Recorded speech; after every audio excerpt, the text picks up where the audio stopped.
Nayib Bukele en El Salvador. Lo que ese hombre hizo es algo digno de admiración. ¿A qué van los hondureños a El Salvador? A admirar el modelo, la seguridad, pero sobre todo la toma de decisión regia y fuerte del presidente Bukele. Antes de que Bukele llegase al gobierno, ¿cuántos morían al día en El Salvador? Los homicidios han bajado un 80%. Sí.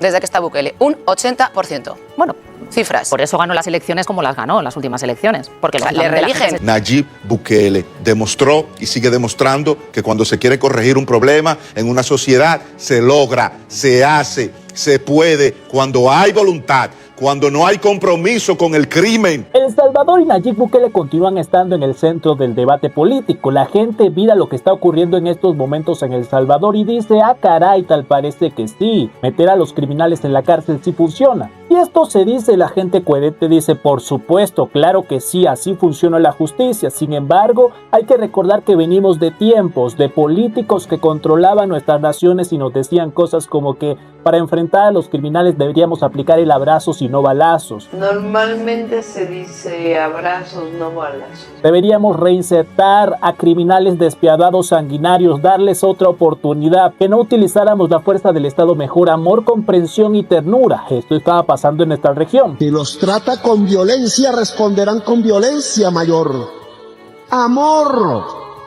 Afecto. Este discurso lo mantenían políticos de corrientes izquierdistas. ¿Y qué ocurrió tras estas increíbles políticas? La delincuencia en toda nuestra región creció, aumentó el tráfico de sustancias, se apoderaron cada vez más de territorios hasta que llegó el presidente Nayib Bukele y puso el ejemplo más impresionante porque El Salvador era el país más peligroso del mundo y dijo, no podemos seguir así, hay que limpiar nuestro país y hacer lo que se tenga que hacer para que nuestros ciudadanos tengan paz. Y en unos pocos años El Salvador se convirtió en uno de los países más seguros de nuestra región, algo que por supuesto derrumbó el relato de estos políticos de corrientes izquierdistas que han intentado atacar, cuestionar, minimizar el trabajo de Bukele porque tienen miedo a ese ejemplo que está dando, a ese ejemplo que derrumba su relato de que a los delincuentes hay que combatirlos con amor porque ellos son humanistas. ¿A qué le tienen miedo? ¿A la decisión política? Con fuerza y con determinación, si eso es lo que está pidiendo el pueblo. Viven en un estado de excepción permanente. Un estado de excepción permanente. Un estado de excepción permanente. En un estado de excepción permanente avalado por la práctica totalidad del país. Y llegó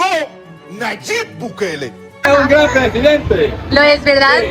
Tengo un poco de celos, ojalá tenerlo yo también como presidente de España. Toda la vida con la delincuencia, él ha hecho una gran limpieza y esperamos que nunca salgan eso, que los encierren y nunca. De por vida, ¿eh? Pero no quieren que uno lo diga. Nayib Bukele, el mejor presidente.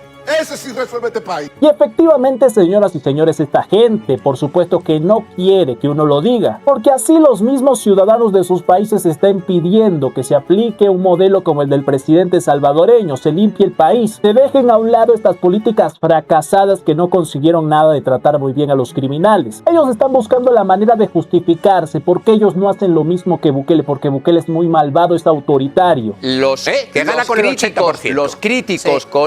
con ese gobierno están abandonando el país. Los críticos con ese gobierno están abandonando el país porque no se permite la discrepancia política. Pero Carlos, que hay una gran mayoría del país, más del 80% le ha votado y lo quieren como presidente. Es que no hay nada más democrático que eso. Esto es muy importante. Siempre hay que recordar que a Bukele lo respaldan con alrededor de un 90% de aprobación. Esto es increíble. Es algo que no se ha visto. Bukele en unas elecciones ahorita mismo en El Salvador arrasaría. O sea, nosotros somos prensa crítica contra un dictador al que mi pueblo ama. Nayib Bukele ha dominado estas estadísticas por más de 5 años. Mientras otros presidentes celebran llegar rozando un 50%, aquí en El Salvador el apoyo es total y duradero. Hablemos de la región. ¿Dónde está el resto? ¿Dónde está Petro? Ni siquiera aparece en el mapa de las mediciones principales. Y si cruzamos el Atlántico, el panorama para las potencias de allá de Europa es verdaderamente sombrío.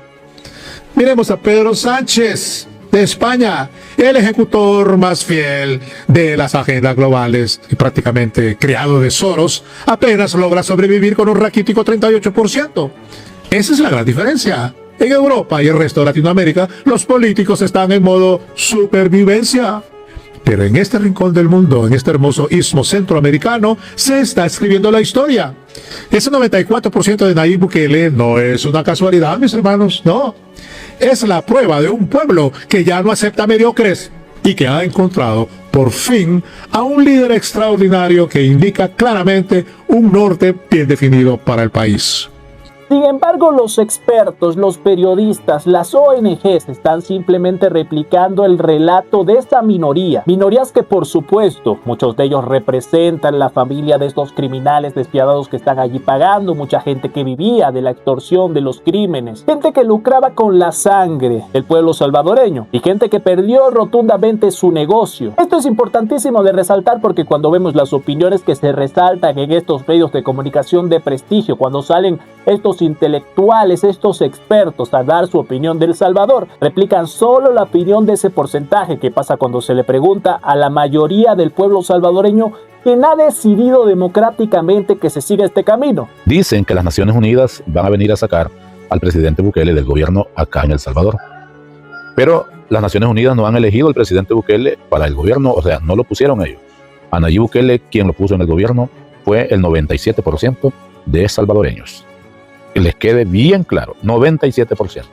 Cuando esto pasa, la gente se da cuenta que ese pequeño porcentaje que vivía de esa situación de criminalidad, de violencia, de que El Salvador fuera el país más peligroso del mundo, te deja en evidencia que esa gente, como vivía de esto, quiere que se vuelva a esos tiempos, porque es esa situación la que les daba el sustento. Pero cuando se le pregunta a la mayoría, cuando hacemos el ejercicio de la democracia, ellos por supuesto que les encanta la nueva realidad del cambio. ¿Y por qué deberíamos estar priorizando a esa minoría que quiere que se vuelva al pasado, mientras hoy la mayoría está contenta con el rumbo que está llevando su país? Los uruguayos no saben que hay 50.000 presos, ahí está, que en cualquier momento pueden salir en libertad. No sabe que Bukele pasó por arriba las libertades constitucionales. Exacto. Que primero dispara y después pregunta. Pero lo que la gente sí sabe es que Bukele está asociado a un modelo de mano dura.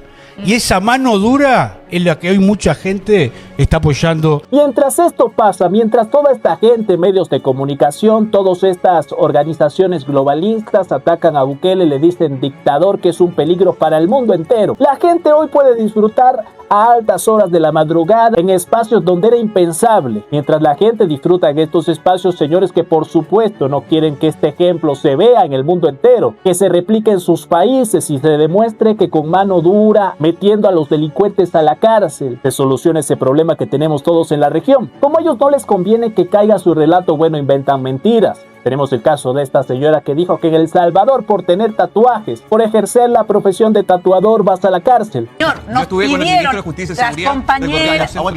compañeras salvadoreñas, dentro de las medidas de seguridad que nos pidieron tener al ingreso del país, una de ellas fue que teníamos que entrar, quienes teníamos tatuajes, tapadas. Y que no se nos vieran nuestros tatuajes, porque es un acto ilegal en El Salvador. O sea, a usted no le contaron eso, me alegra que no se lo haya contado. Es ilegal. Señor, todos los tatuadores están presos y las tatuadoras también. Mentiras como estas, el mismo pueblo sale a desmentirla porque es el pueblo que no quiere que se cambie esta realidad. Me imagino que hasta tú tienes tatuajes, ¿no? Pues sí, yo estoy todo lleno de tatuajes, tengo tatuajes incluso acá en la cara. Tengo tatuajes de acá y nosotros andamos tranquilamente acá en la calle. El país, ahorita estamos en un país libre y estamos bastante agradecidos por la seguridad que tenemos.